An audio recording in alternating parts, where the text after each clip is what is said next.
Hi and welcome to The Winning Factor.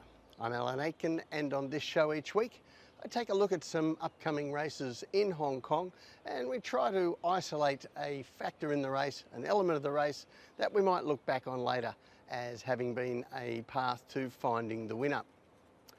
Well, this week our once a year at Happy Valley for weekend racing. Sunday, 10 races at Happy Valley, and the first one we're going to look at is race 6, where our winning factor is the jockey. And this looks quite a tactical class 4 with a few chances, but to me the main players are Fast Pace for Blake Shin, Jerry Chow's mount More Than Enough, Free Foal for Matthew Chadwick, and Zac Purton's ride Earnest Feeling. But most of all I want to focus on Earnest Feeling, on the race map, and particularly on Zac Purton.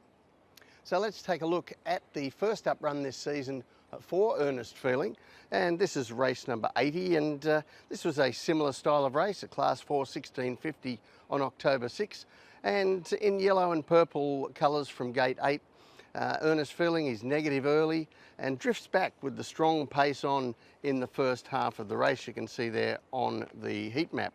And just after halfway, Earnest Feeling comes out 3 wide, covered up by another horse who's surging forward around them, but that horse goes on and Earnest Feeling ends up posted out there, working wide around the field into the breeze. In the stretch, the front runners get tired. Earnest Feeling has also done a little bit of work, but he gathers them in, only finding one too strong coming from the back, the fresh horses finishing off strongly, and one just grabs him near the line. So that's the best piece of form coming into this race. I have no doubt that Earnest Feeling will be our favourite, and he gets Zac Purton for the first time.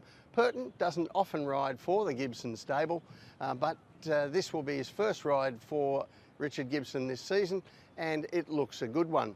Now, 40% of our races in Hong Kong are run at Happy Valley each year, and because we do this show for the weekend meetings, it's only once a year that I actually get a chance to give you a few pointers to Happy Valley on the statistical side, things that you might be able to use in your betting through the rest of the season. And one of those is Happy Valley jockeys, because Zac Purton owns the valley.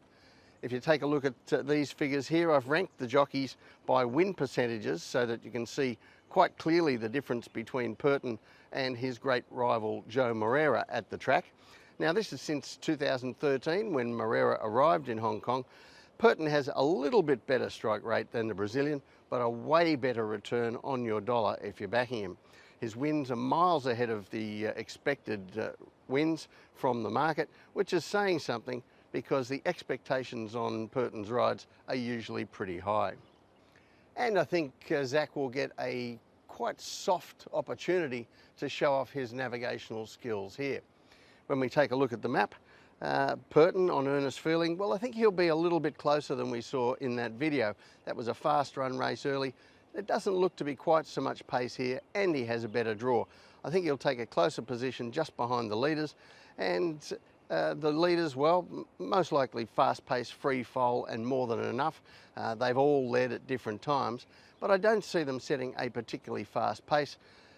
If they did, well, Purton still has options from this draw. So the tip in race 6, Earnest Feeling. His winning factor, the jockey. Now, I think this horse would be favourite regardless of who was riding it, but having the King of Happy Valley aboard is certainly worth an extra length or two. The other race I want to take a look at is race 9, and our winning factor here, the draw. And this class 3 looks very open. Most of the runners in it have some sort of a claim, but the main players to me look like We the South, dropping back in class, Gunnison, who returns to the races 4 days after his dirt win on Wednesday night, Pro Peace, who was badly checked first run this season but showed some promise last campaign, Amazing Rocky with a light weight, and another down in the weights, Baby, who returns to his preferred track. And in fact, my focus is going to be on the real horses for courses entries in this race, We the South and Baby. Between them, they've won 8 from 29 at Happy Valley, but they've failed to run a place in all 12 of their combined starts anywhere else. So they are very much Happy Valley specialists. Now, this is We the South running first up this season. It was a 1,000 metre race at Sha Tin, and he's a quick horse. As usual in the red and blue colours, he's coming over to share the lead, and although he's under a little bit of pressure here with the other leaders quite away from home, he sticks on bravely to finish just behind the placings with some very much in-form horses around him.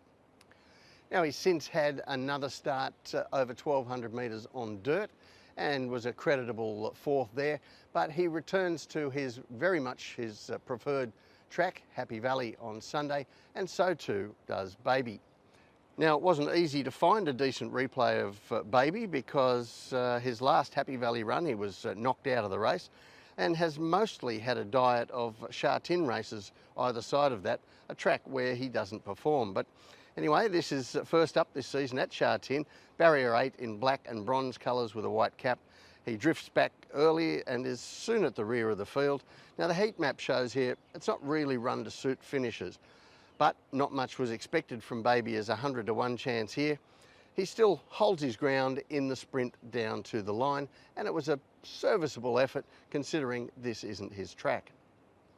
And after showing you that, I can hear you all from here saying, well, that doesn't look much of a pointer to a horse as a winning chance, but I think you're reckoning without the magic of Happy Valley, the C+3 course and barrier 1.